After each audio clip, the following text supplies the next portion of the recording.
Buganda Bumu mu Buwarabu bagenda kugulira obwakabaka bwa Buganda emmotoka gye tuyita ambulance era nga enteekateeka eno eri wano mu UAE era nga Emirates zonna ez'enjawulo zimaze okwenyigira mu nsonga eno nga mujjukire nti ensonga zino zikulembeddwa ow'ekitiibwa Haji Abbas Nsubuga. Katuwulire ku bantu baffe abakulembera ebitundu eby'enjawulo era abali mu kunoonya ssente ez'omulimu guno.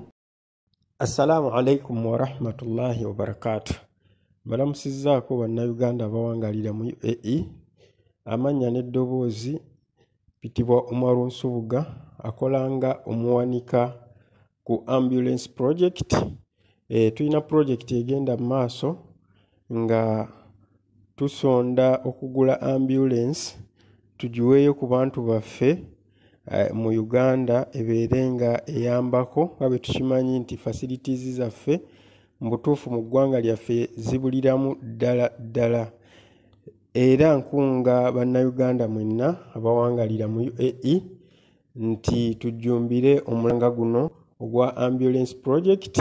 Tonyooma ky'oyina ataano 1,000 2,000 5,000 1,000 kyonna kijja kuyambako kubeera nga project eno egguka.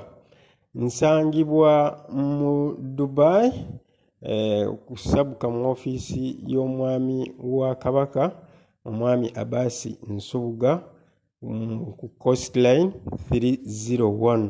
Nja kusanyuka ng'omulanga guno tugujjumbidde. Mwenna abawangalira mu UAE, Abu Dhabi, Sharjah, Ajumani, Ummul Quwain, tuyinayo ababaka abakwasaganya ensonga ezo era ne bu flyers babulina buyinza okuyambako okujjayo obulungi ekifaananyi kya project eno egenda mu maaso. Nja kuba nga ndi musanyufu nnyo okubeera nga omulanga guno guyongereddwayo wamu ku bannaffe bonna abayinza okuba nga tebannaba gutegeerako.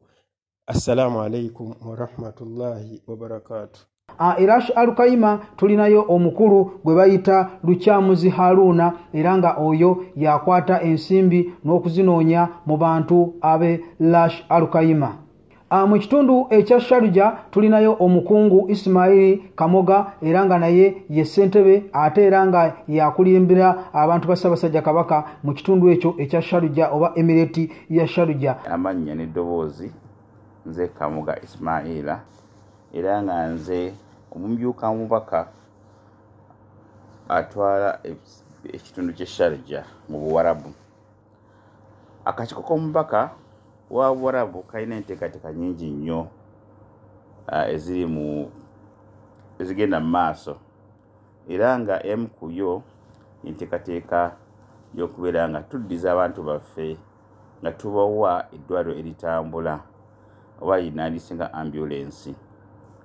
Oluvannyuma lw'okusoomozebwa okw'enjawulo kubadde mu ggwanga lyaffe Uganda, akakiiko kakizuula oba ne kasalawo nti twetaaga okuddiza ku bantu baffe era nga ensonga enkulu ssaawa eno y'ey'okubawa ambulance. Mbakubiriza era nga mbasaba abantu b'omu Sharjah twenyigire butereevu mu nkola eno era nga omuntu yenna alina ky'asobodde asobola okunkubira ku ssimu 058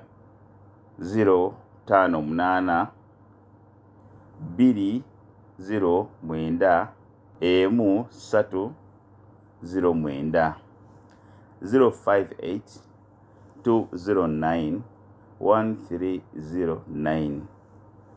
Obubaka bwonna bw'olina osobola okusanga bwina wemba nkusanze n'obeera nga obuntuusaako. Tulina enteekateeka nnyingi nnyo, tulina enteekateeka ez'okwekulaakulanya nga ffe abantu ba Buganda mu projects ez'enjawulo ez'ebyobulimi, ez'ebyobusuubuzi, bingi nnyo tujja kuba tubibanjulira. Naye nga ssaawa eno tusaba tumalirize enteekateeka eya eddwaliro eritambula. Mwebale nnyo, mwebalire ddala. Sigadde amannya n'eddoboozi nze Kamoga Ismaila, omubaka wammwe akiikirira omubaka mu ssaza lya Buwarabu. Assalamu alaikum wa rahmatullahi wa barakatuh. eyo nga tuvuddeyo njagala tuwulirize ate ku mukungu oba wano owa Abu Dhabi omukulu Shabani Lugobe ensonga y'okukuŋŋaanya ensimbi wano mu kibuga ekya Abu Dhabi wagituusizza era biki byalina okutegeeza mu bonna bannayuganda abantu ba Ssaabasajja Kabaka abali wano mu UAE naddala abali mu Abu Dhabi. Assalamu alaikum warahmatullahi wabarakatuh. Abaami n'abazaana abalangira n'abambejja abawangalira mu bbendobendo lya Abu Dhabi wababuuzaako yenza omumyuka w'omukungu atwala ebbendobendo lya Abu Dhabi omukungu owokubiri Shabani Lugobe. Ntuusa okusaba kwange n'okubakunga okubeera nga mujjumbira omulamwa gwe tuliko Buganda oluwalo lwaffe nga tugula entambula etambuza abalwadde giyita ambulensi okubeera nga eyambako abantu baffe mu Buganda ne Uganda okutwaliza awamu. Mwenna abooluganda abako ab'emikwano mwenna aba Buganda tubasaba mubeere nga mutukwasizaako tusobole okubeera nga tugula ambulensi yaffe eyo. Osobola okuntuukirira wano ku Abu Dhabi main bus station oba ku ssimu eno wammanga 0582 330 560. Oba osobola okutuukirira omukungu mwennyini Ismaila Ssebuggwawo oba omumyuka asooka mu alayini omukungu Ismaila Sseggona.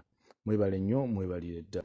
Abantu abo nga bomumaze okubeera nga mubawulira era n'ebitundu byabwe bonna gye bali abakungu abo mubatuukirire era mubeere nga mubawagira omulimu ogwo kubanga omulimu ogwo gwaffe ffennyini abagulimu ate nga Ssaabasajja Kabaka buli bwalaba abantu be nga bawezeewo era abeera ateekawo embeera y'okuteekawo obukulembeze. Twagala okusiima Ssaabasajja Kabaka eyateekawo obukulembeze wano mu United Arab Emirates obukulemberwa Haji Abbas Nsubuga.